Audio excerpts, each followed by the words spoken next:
Une nuit comme les autres, au sommet du mont Gargano, un jeune moine du nom de Francesco se tenait là dans la chapelle du monastère. Alors que les éclairs illuminèrent brièvement l'autel, révélant un crucifix qui semblait irradier de lumière, soudain, une voix douce mais puissante résonna dans la pièce, appelant le moine par son nom complet, Padre Pio da Pietrelcina. Les frissons enveloppant le jeune homme pétrifié tandis qu'il se prosternait humblement. Ce soir marquera à jamais le début d'une série d'événements énigmatiques et exceptionnels de la vie de celui qu'on surnomma Padre Pio. Salut à tous et bienvenue sur HMC, la chaîne où nous vous racontons les histoires des héros de la foi. Ces hommes et femmes qui ont marqué leur temps et qui jusqu'aujourd'hui continuent à inspirer nos vies. L'histoire d'aujourd'hui est celle de Père Padre Pio et nous pouvons vous garantir qu'au sortir de cette histoire, votre vie ne sera plus jamais la même. Mais avant, nous vous serons énormément reconnaissants de vous abonner pour encourager notre travail et de rejoindre notre merveilleuse communauté.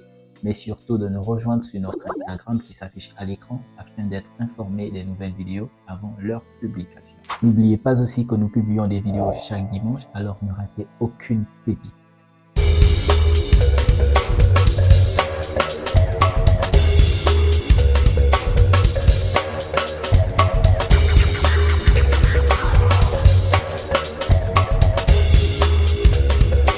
Afin de bien saisir cette histoire, nous allons d'abord vous présenter le contexte dans lequel Saint Padre Pio a grandi. L'histoire de Saint Padre Pio se déroule au début du XXe siècle dans la région montagneuse de la Campanie au sud de l'Italie. Cette période est marquée par des bouleversements sociaux et politiques ainsi que par un profond sentiment de religiosité. Le mont Gargano, situé dans la province des Pouilles, constitue le cadre géographique principal. C'est une région réputée pour ses paysages sauvages et majestueux, ainsi que pour sa tradition religieuse profonde. Le monastère où Padre Pio vécut une grande partie de sa vie se dresse sur ces terres, imprégnant l'atmosphère de mysticisme et de dévotion. La culture italienne de l'époque est imprégnée de catholicisme et de traditions religieuses séculaires. L'Église catholique joue un rôle central dans la vie quotidienne des gens et la foi est ancrée dans les coutumes et les interactions sociales. Les croyances religieuses et les miracles sont considérés avec un mélange de dévotion et de fascination. Et c'est dans ce contexte que se déroulent les événements extraordinaires de la vie de Padre Pio.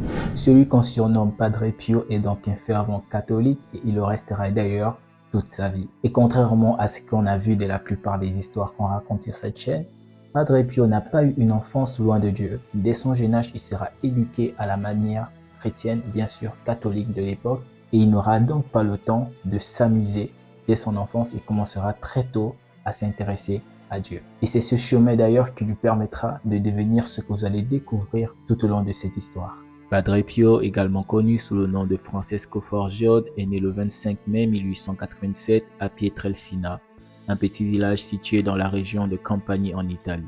Il est issu d'une famille profondément religieuse et humble. Ses parents, Grazio Mario Forgione et Maria Giuseppa di Zonzio, étaient des fermiers dévoués et très pieux. Dès son plus jeune âge, Padre Pio montra des signes d'une spiritualité intense. Il était connu pour sa sensibilité et sa prédisposition à des expériences mystiques. Sa mère disait souvent qu'il parlait avec Dieu comme s'il était son ami proche. Sa famille, bien qu'elle ait eu des difficultés économiques, soutenait son désir de poursuivre une vocation religieuse. À l'âge de 15 ans, Padre Pio rejoignit l'ordre capucine à Marcone, marquant ainsi le début de sa vie religieuse formelle. Il adopta le nom de Pio en l'honneur de Saint Pie V et commença son cheminement vers la prêtrise.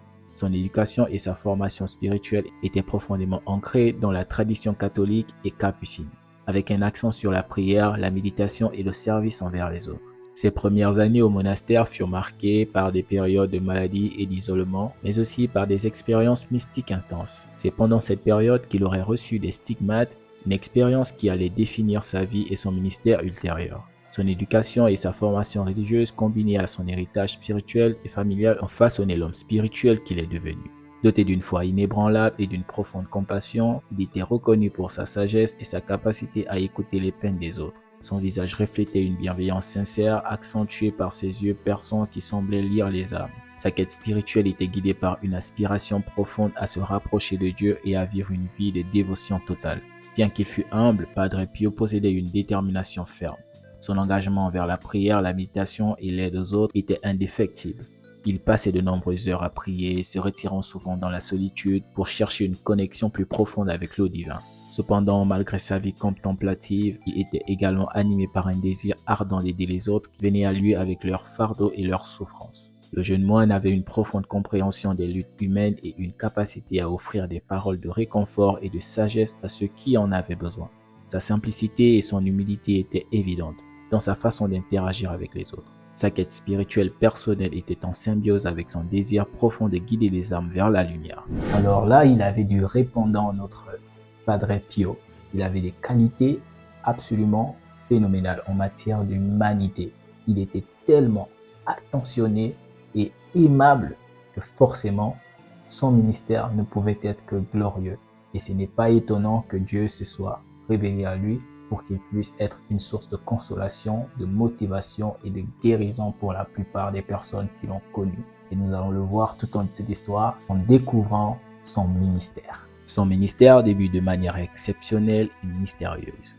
En 1908, à l'âge de 21 ans, alors qu'il se trouvait dans la chapelle du monastère du Mont Gargano, il fut touché par une expérience spirituelle profonde. C'est là que, selon son récit, il aurait reçu des stigmates, c'est-à-dire des blessures similaires à celles du Christ crucifié, sur ses mains, ses pieds et son côté.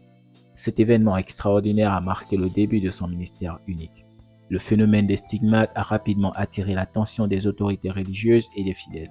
Padre Pio était perplexe face à ces manifestations mystiques et souhaitait les garder privées. Mais les nouvelles se répandirent rapidement. Les pèlerins commencèrent à affluer vers le monastère pour rencontrer le jeune moine aux stigmates, cherchant consolation, guérison et conseils spirituels. Padre Pio, en dépit de sa réticence initiale à être au centre de l'attention, embrassa finalement ce rôle de guide spirituel. Sa réputation grandissante attira des disciples de toutes parts et il consacra sa vie à la prière, à l'écoute des confessions et à l'offrande de conseils spirituels. Son ministère était marqué par sa compassion profonde envers les souffrances des autres et par son désir sincère de les aider à trouver la paix intérieure. Sa capacité à prédire des événements futurs et à connaître les pensées les plus intimes des personnes renforça sa réputation d'homme de Dieu avec des dons extraordinaires. Padre Pio était connu pour sa capacité à écouter attentivement les personnes qui venaient à lui avec des fardeaux émotionnels, leurs préoccupations et leurs douleurs. Sa présence chaleureuse et compatissante permettait aux gens de se sentir compris et soutenus. Il priait intensément pour les personnes en souffrance, implorant la grâce divine de guérison. Ses prières étaient considérées comme puissantes et efficaces et beaucoup témoignent de guérison physique et spirituelle après avoir reçu sa bénédiction.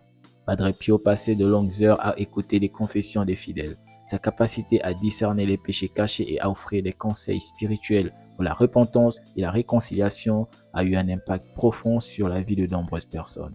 Les conseils de Padre Pio étaient empreints de sagesse et de discernement. Il aidait les gens à surmonter leur lutte intérieure, à trouver la paix et à renforcer leur relation avec Dieu. Certaines personnes affirmaient avoir été physiquement guéries après avoir rencontré Padre Pio. Ces guérisons étaient souvent attribuées à la puissance de la foi, à la prière et à l'intercession de Padre Pio auprès de Dieu. La simple présence de Padre Pio apportait un sentiment d'espoir et de réconfort aux personnes qui traversaient des moments difficiles. Sa conviction profonde en la bonté divine et son exemple de foi inspiraient les autres à persévérer malgré les épreuves. Eh bien, quand on voit tout ce qu'il a pu accomplir dans sa vie, on a presque envie de désirer être comme lui, on a presque envie d'avoir sa vie tellement c'est magnifique à voir, c'est magnifique à entendre. Mais ce que les gens ne savent pas, c'est que derrière cet amour, derrière cette compassion, derrière ce dévouement pour le bien de son prochain, Padre Pio était également un homme en souffrance. Il souffrait constamment, il souffrait toute sa vie. Comme quoi, pour que Dieu puisse se glorifier dans nos vies, il faut parfois être un sacrifice. Et Padre Pio a accepté d'être ce sacrifice pour de nombreuses personnes. Sa vie n'a pourtant pas été de tout repos. Les stigmates de Padre Pio, les blessures similaires à celles du Christ crucifié qu'il avait reçues, ont été une source de souffrance constante tout au long de sa vie.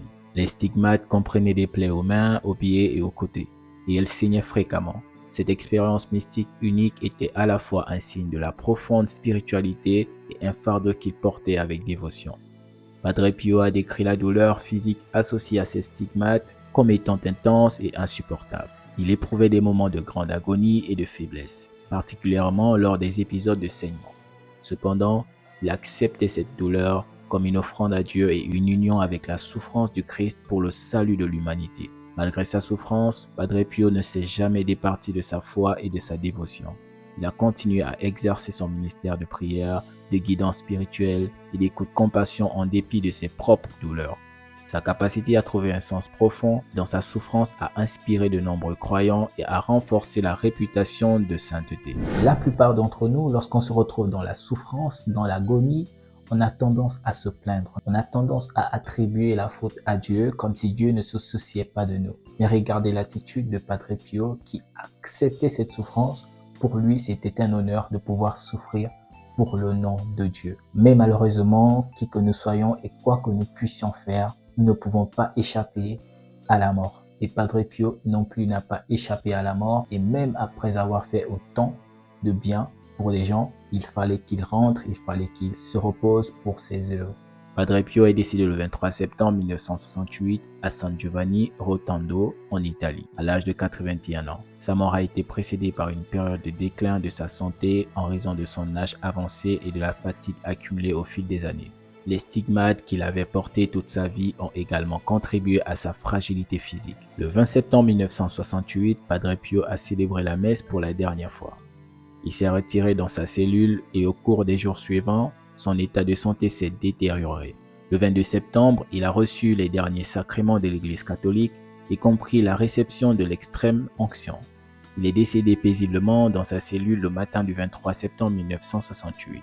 La mort de Padre Pio a été un moment de tristesse pour de nombreux fidèles à travers le monde, qui avaient été touchés par sa spiritualité, sa compassion et son influence profonde. Ses funérailles ont été suivies par une grande foule de dévots et de curieux venus rendre hommage à cet homme qui avait marqué l'histoire religieuse avec sa vie et son ministère extraordinaire.